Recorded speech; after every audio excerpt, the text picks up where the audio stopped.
ici en Outaouais. L'actualité locale. D'abord, au 104.7 Outaouais. Jusqu'à 14h, vous écoutez LP le midi. On est de retour à l'émission avec Patrick Filion, microbiologiste et professeur au Cégep de l'Outaouais, qui va commenter une histoire tout à fait tragique qui a fait la manchette il y a quelques jours. On parle donc d'un enfant qui a succombé à la rage dans le nord de l'Ontario après s'être réveillé avec une chauve-souris dans sa chambre. Salut Patrick! Salut LP. Ce qu'il y a de particulier, c'est que les parents n'ont remarqué aucune trace de morsure ou d'égratignure ou même de salive sur leur enfant, mais il a quand même été contaminé. Est-ce que c'est rare ou pas tant, Patrick? La rage, à la base, surtout chez l'être humain, c'est une maladie qui est extrêmement rare. Puis là, d'essayer de déterminer ou de trouver la cause pour cet enfant-là, spécifiquement, LP, là, on pourrait jouer aux hypothèses pendant des heures.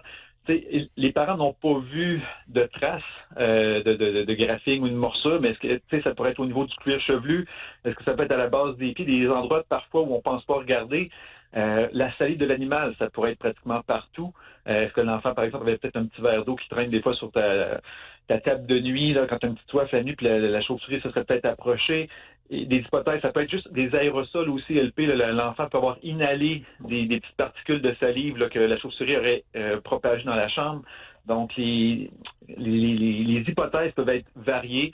Malheureusement, de toute évidence, l'enfant là, a été en contact avec de la salive ou des particules provenant de la salive de cet animal-là et malheureusement a été infecté. Puis, la rage LP, là, un peu comme le tétanos, là, une fois que tu as les symptômes, même si tu vas à l'hôpital puis tu veux qu'on prenne soin de toi ou de tes enfants, malheureusement, dans 99% des cas, là, c'est pratiquement la mort assurée. Oh oui, le taux de survie est pratiquement nul. Mais à partir de quand, là, disons que je suis en contact avec une chauve-souris, j'ai combien de temps pour aller me faire vacciner? Oui, ça, ce qui était intéressant. On préférait ne pas avoir la rage du tout, là. Mais la rage, c'est un virus qui va prendre du temps à s'installer dans ton corps et à causer des dommages. Donc, tu sais, je vais prendre un exemple un peu plus classique, tu sais, du chien, par exemple, qui te mord ou quoi que ce soit, d'un petit animal, là, un raton laveur, peu importe, qui te mord.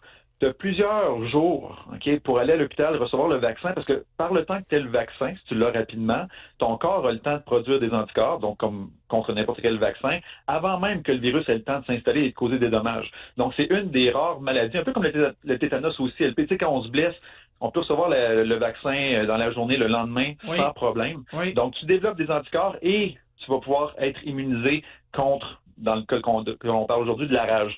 Puis ce que les médecins souvent vont faire aussi, c'est qu'on peut t'administrer des anticorps qui ont été faits en laboratoire ou chez un animal. Donc, on va te faire une immunisation qu'on dit passive. Donc, on te donne des anticorps déjà préfabriqués dans le corps. Donc, on t'injecte ça en plus du vaccin. Donc, ces anticorps-là qui sont déjà prêts à lutter contre le virus vont aller le neutraliser avant que le virus vraiment s'installe.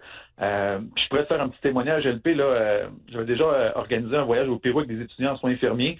Puis on avait dit aux étudiants, on allait dans la jungle, au nord du Pérou, de ne pas jouer avec les singes. Puis, tu sais, la première chose que quelqu'un va faire quand tu vois un singe, c'est de l'attirer avec de la bouffe, parce que tu trouves ça cute. Oui. Puis un des étudiants, donc, a été graffiné légèrement. Donc, lui, il avait été vacciné préalablement, mais on lui a quand même administré le petit traitement d'anticorps pour s'assurer qu'on le protège adéquatement, parce que, comme on vient de le dire, la rage, malheureusement, si elle s'installe, ça ne pardonne pas. Oui.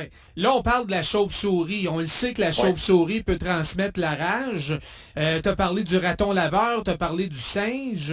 Mais quels autres animaux au juste? Parce que, bon, exemple, il n'est pas rare que des souris là, s'infilent dans des roulottes, dans des chalets. Est-ce qu'il y a un danger avec les souris aussi? Écoute, LP, la plupart des mammifères peuvent être porteurs de la rage. C'est un des virus qui s'attaque à pratiquement tous les mammifères. Donc, on parle de rats, de souris, des petits écureuils, des petits suisses. Des fois, le monde, je les vois nourrir les petits suisses d'écureuils. C'est cute, c'est parfait, mais ça peut être porteur de la rage. On s'entend là-dessus. Ce ne sont pas tous les animaux qui sont porteurs de la rage. Ok, c'est quand même une très faible proportion d'entre eux. Mais tout ce qui est mammifère, donc les chats, les chiens, les renards, les moufettes, peuvent être porteurs aussi. Donc, tous ces animaux-là nous exposent, si on se fait mordre ou graffiner par un d'entre eux, à avoir la rage. Donc, si vous vous faites graffiner ou vous faites mordre par un animal, qu'il soit sauvage ou de compagnie, allez voir votre médecin, puis à son nom, on pourra vous administrer le vaccin. Puis juste pour te dire aussi, LP, si les gens veulent le faire par prévention pour diverses raisons, sachez toutefois là, que c'est un vaccin qui coûte extrêmement cher. Là, quand on a organisé justement le voyage pour les étudiants, c'est plusieurs centaines de dollars par dose de vaccin. Mais si vous êtes mordu ou attaqué par un animal, bien souvent le médecin va vous l'administrer de façon gratuite. Mais si c'est une demande spéciale pour vous, là, par crainte ou parce que vous jouez avec des animaux ou je sais pas quoi, bien là, c'est un vaccin que vous devrez payer de votre poche et qui coûte quand même assez cher. Là. Il paraît que parmi les symptômes, évidemment, il y a de la fièvre, on peut même délirer, etc. La personne infectée peut aussi développer une crainte morbide de l'eau. Est-ce qu'on sait pourquoi? Oui, c'est l'hydrophobie. Puis, comment je peux dire, une des explications possibles, là, puis je demandais aux auditeurs, à toi, LP, de vous imaginer c'est quoi l'image que vous avez, par exemple, d'un chien là, qui a la rage. Souvent, on va l'imaginer agressif avec de la bave et tout ça. Là. Les personnes et les animaux qui ont la rage perdent la capacité à avaler. Okay? Donc, on peut, à partir de là, s'imaginer que juste le fait de boire de l'eau, on a l'impression qu'on va peut-être mourir noyé ou je sais pas quoi. Donc, les gens ou les animaux ont une hydrophobie lorsqu'ils ont la rage. Donc, ce serait une des hypothèses. Puis souvent, les animaux ont des douleurs au niveau de la mâchoire, donc vont avoir l'intention de mordre. Et c'est comme ça que le virus est transmis à une autre personne ou à un autre animal par la salive infectée. Donc, c'est une combinaison de je ne peux pas avaler ma salive est chargée de virus et j'ai envie de mordre tellement que je suis agressif et en douleur. Donc, c'est une espèce de combinaison de tout ça. Puis l'hydrophobie serait due justement à ça, du fait qu'on ait de la difficulté à avaler. Il y aurait deux types de rage, Patrick, la rage furieuse et la rage muette. Peux-tu nous expliquer la différence entre les deux? Oui, dans le fond, la rage veut dire furieuse, c'est celle qu'on voit le plus. Donc justement, celle qui va entraîner des hallucinations, du délire, des problèmes neurologiques, de l'agressivité, de l'hypersensibilité, hyperactivité, pardon. Puis l'hydrophobie aussi. Donc, ces symptômes-là vont durer quelques jours. Malheureusement, par la suite, le coma et le décès vont survenir, tandis que la phase qu'on va dire muette, c'est celle qui entraîne des paralysies. Donc, au lieu d'être hyperactif, puis avoir tous les symptômes que je viens de nommer, là, c'est vraiment des paralysies des membres qui, eux aussi, vont mener au coma et à la mort. Donc, c'est vraiment dans l'état de la personne qu'on a une différence, mais celle qu'on voit le plus souvent, peut-être 70-80% des cas, c'est tout le temps, c'est la rage furieuse. Oui. Donc, la mort arrive quand la rage atteint le cerveau, est-ce que c'est ça? C'est exactement ça, LP. Donc, c'est pour ça que je te disais, si je me fais mordre, par exemple, aujourd'hui, j'ai quelques semaines, là, pour quelques jours, je dirais, pour recevoir le vaccin, pour être traité. Puis normalement, les traitements et vaccins fonctionnent bien. Mais une fois que j'ai, disons, atteint le niveau des symptômes, malheureusement, la mort, là, c'est pratiquement assuré. Hein. Je veux revenir aux souris, là, parce que ça, c'est assez fréquent. Les gens qui sont en contact, disons, indirect avec des souris. S'il y a une souris dans mon chalet, est-ce qu'elle va avoir un comportement particulier? C'est là la rage? Ou parce qu'il ne faut pas venir fou non plus, là? Non, faut pas venir fou, LP, puis la quantité de personnes que je connais qui ont eu des souris au chalet, même à la maison ou peu importe ailleurs. Encore une fois, ce ne sont pas tous les mammifères, pas tous les rongeurs qui sont atteints de la rage. Il y en a qui vont en capturer avec des pièges, vont en disposer par la suite.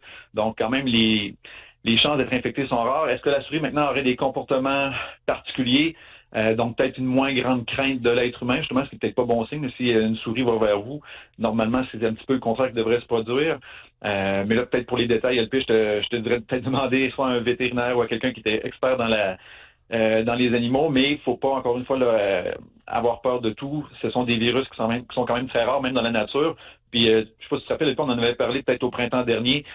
Parfois, il y a même on fait de l'épandage de petites granules dont se nourrissent ces animaux pour qu'ils se vaccinent eux-mêmes quand on voit qu'il y a des cas dans la nature. Là. Donc, c'est quand même un virus qui est très rare. Puis, LP, juste pour rassurer les gens, là, au Canada, dans les 100 dernières années, on a eu 23 décès.